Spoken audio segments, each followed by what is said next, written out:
আসসালামু আলাইকুম গাইস। রসে ভরা কাঁঠাল পিঠা কার কার খেতে ভালো লাগে বলেন তো সবাই। তো এরকমভাবে পিঠাটা অনেকে পছন্দ করে, অনেকে পছন্দ করে না। আমাদের কিন্তু অনেক প্রিয় এই কাঁঠালটা, মানে গুঁড়িটা একটু ভেজে নিলে কাঁঠালের পিঠাটা খেতে কিন্তু অনেক টেস্ট হয়। তো এই কাঁঠাল পিঠাটা শক্ত হয় না, পিঠাটা নরম থাকে। তো কাঁঠাল পিঠা, তালের পিঠা অনেকভাবে বানানো যায়। তো কেকের মতন করেও এই পিঠাগুলা বানানো যায়। তো এরকম করে পিঠাটা বানালে অনেক টেস্ট। তো অনেকে ভাবে এরকম করে বানানোর চাইতে একেবারে তাওয়ার মধ্যে দিলেই ভালো, কিন্তু তা না। কলা পাতায় বানানোর টেস্টই আলাদা। যে কোনো পাতার সাথে মুড়িয়ে কোনো কিছু বানালে ওটা গ্রান অন্যরকম হয়ে যায়, একটা মানে অন্যরকম একটা পারফেক্ট টেস্টও আসে। তো যাই হোক, আগের দিনে মানুষ এরকম করে বানাতো, অনেকভাবে বানাতো। আমার খালারে দেখতাম কাঁঠাল পিঠা, তালের পিঠা বাটিতে করে তারপরে চুলার মধ্যে দিয়ে রাখতো, কেকের মতন হতো। ওই পিঠাটা আরও মজা, আরও টেস্ট। তো যাই হোক, খালা তো নাই, খালার হাতের পিঠা খাইতে পারি না অনেক বছর ধরে। তো উনি এইভাবে বানাতো প্রত্যেক বছরে। আমরা যদি যাইতাম তাহলে এই পিঠাগুলা খেতাম।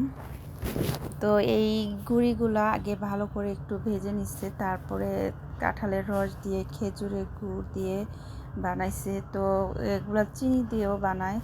তো আমার চাচা শ্বশুর এরকমভাবে খেজুরের গুড় দিয়ে খাবে, তার জন্য কি খেজুরের গুড় দেওয়া হয়েছে। আমরা বেশিরভাগ চিনি দিয়ে বানাই। তো এত পরিমাণ মিষ্টি দিছি, তারপরে ওনার কাছে মিষ্টি হয় নাকি। আর উনি বলতেছে বিচি কলার পাতা দিয়া মুড়াইয়া বানাইলে আরও নাকি টেস্ট হয়। তো আগের দিনের ওনার মা খাওয়াইছে, সেই স্বাদ ওনার মুখে এখনও লাগে আছে। আমরা কি আর ওরকমভাবে বানাতে পারবো? তো আমি পিঠা বানাইতে পারি না, তো আমার মা পারে। তো আমার এই যে শাশুড়ি আম্মাও পারে। তো আমার শাশুড়ি আমার পাটা অনেক ব্যথা, তো উনি পাটা একটু মেলে নিল। সারাদিন ধরে কাজ করা হয়েছে আর আমরা মহালয়ার রোজা রয়েছি। তো এরই মধ্যে ওনার খাইতে মন চাইছে, আমার চাচা শ্বশুরের জন্য আর কি পিঠা বানাইতেছি। আর উনি একটা কাঁঠাল দিয়ে গেছে, কাঁঠালটা বিশেষ করে পাইখা গলে গেছে, তো এর জন্য আর কি তাড়াহুড়া করে বানানোটা। তো এই কাঁঠালের পিঠা তেলের পিঠার মতনও বানায়, কেকের মতন বানায়, অনেকভাবে বানায়। তো যে যেরকমভাবে খেতে পছন্দ করে। তো যারা তেল খায় না, তেল বেশি একটা পছন্দ করে না, তারা কিন্তু এরকমভাবে বানিয়ে খেতে পারে। তো এই পিঠাটা কিন্তু যে না খাইছে সে এই পিঠাটার মজা বুঝবে না। পিঠাটা কিন্তু অনেক টেস্ট। তো এই যে আমি চিনির বয়ামটা দিছি কাছে, যে চিনি লাগলে চিনি নিতে বলছি। তো চিনি দেওয়া হয় না, কারণ কাঁঠালটা অনেক মিষ্টি।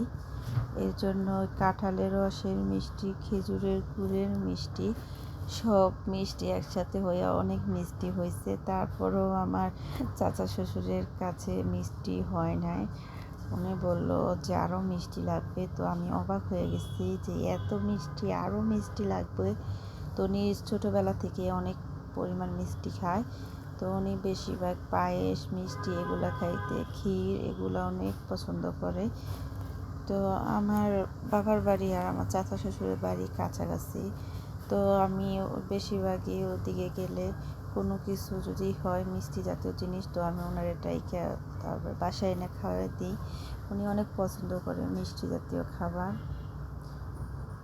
তো এই যে এরকমভাবে কলা পাতা দিয়ে এরকমভাবে ভারী দিয়ে তারপরে দিতে হবে। পিঠা বানানোটা অনেক ঝামেলা একটা আমার কাছে।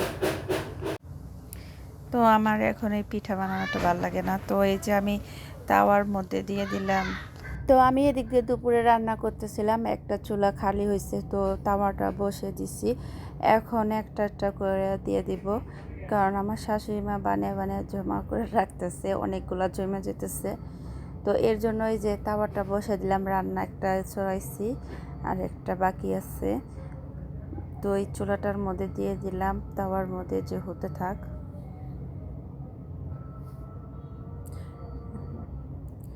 এদিক দিয়ে আজান পড়ে গেছে। তো এই যে এরকমভাবে উল্টিয়ে পাল্টিয়ে তারপর অনেকক্ষণ পরে তারপরে হবে। তো দেখতেই পারতেছেন কত সুন্দর কালার হয়েছে, কত সুন্দর ডিজাইন হয়েছে। তো এই পিঠাটা খাইতে কিন্তু অনেক মজা। তো এই পাতা গ্রানি অন্যরকম। তো ভাতে বলক উঠছে, ভাতে ভাতটা একটু কমে দিলাম। ভাতটা হইতে অনেক সময় লাগে ক্ষেতের ধানের চাল এর জন্য। তো এই যে এই চুলাটা কমানো, আস্তে আস্তে পিঠাটা অনেকক্ষণ চুলার মধ্যে রেখে দেওয়া হয়েছিল। এদিক দিয়ে এই যে পিঠা কত বড় হয়েছে, বড় বড় করে বানানো হয়েছে। কালারটাও দেখতে পাচ্ছেন কতটুকু লোভনীয় হয়েছে পিঠাটা, কিন্তু অনেক সুন্দর গ্রান, যেহেতু পাতা দিয়ে মোড়ানো অনেক সুন্দর গ্রান হয়। এই পিঠাটা খেতে কিন্তু অনেক মজা।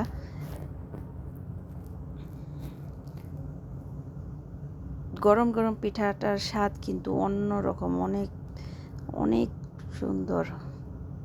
পিঠাটা দেখতে অনেক সুন্দর, পাতার একটা ডিজাইন হয়ে গেছে পিঠাটা। আর এদিক দিয়ে কিন্তু পিঠা দিক দিয়ে বানানো হচ্ছে। আমি এদিক দিয়ে কাটাকাটি করতেছিলাম এক সাইডে, আবার ওইটা রান্না করি, আবার পিঠা একটু সেঁকা দিই। হাতের নাতে দুজনে করলে কাজটা তাড়াতাড়ি করে হয়ে যাবে। যেহেতু আমার শাশুড়ি মাও রোজা, আমিও রোজা, দুজনের রোজা। বাড়িতে বাচ্চারা আছে, বাচ্চার বাবা আছে, ওদের জন্য রান্না করতেছি দুপুরে। এদিক দিয়ে আবার আমরা এই কাজ করতেছি। এইমাত্র একটা বানানো হয়েছে, আরও আস্তে আস্তে হবে, কারণ পিঠাগুলো বাঁচতে সময় লাগে, অনেক কমে কমে দিতে হয়। এই জন্য সময় লাগে একটু, অনেকক্ষণ লাগে। তো এই যে পাতাও লাগে, অনেক পাতা। তো যে পাতাগুলো রয়েছে পাতা ছিঁড়া, আবার এক সাইড ভালো এরকম করে করে দিতেছে, কারণ নিচে তো ছেঁড়া পাতা দেওয়া যায়, ছেঁড়া পাতা দেওয়া যায় এই আর কি। তো মাদের হাতের জিনিস এমনি মজা হয়।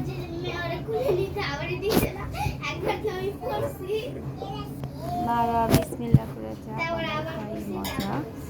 তো আরেকটা দিনে মাছ আসিরা দেখতাম এমনি তরিতরকারি রান্না করতাম, মশলা বাটা মশলা বলতে আমরা বর্তমানে কি রসুন আদা এগুলো খাওয়া পড়ে, এত মশলা খাইতো না ওনারা।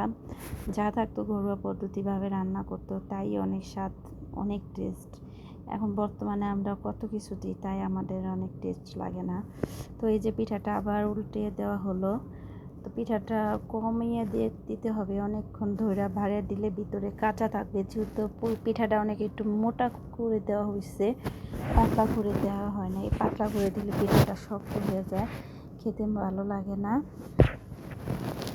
তো এই যে শাশুড়ি মা 2টা পিঠা বানিয়ে ফেললো। তো আস্তে আস্তে সময় লাগবে, অনেক সময় লাগবে। তো আপনাদের কাছে ভিডিওটা কেমন লাগছে জানি না, যদি ভালো লাগে তাহলে লাইক কমেন্ট শেয়ার করে দিবেন। তো এত কিছু সাজিয়ে বলতে পারলাম না। ভালো থাকবেন, সুস্থ থাকবেন, আল্লাহ হাফেজ।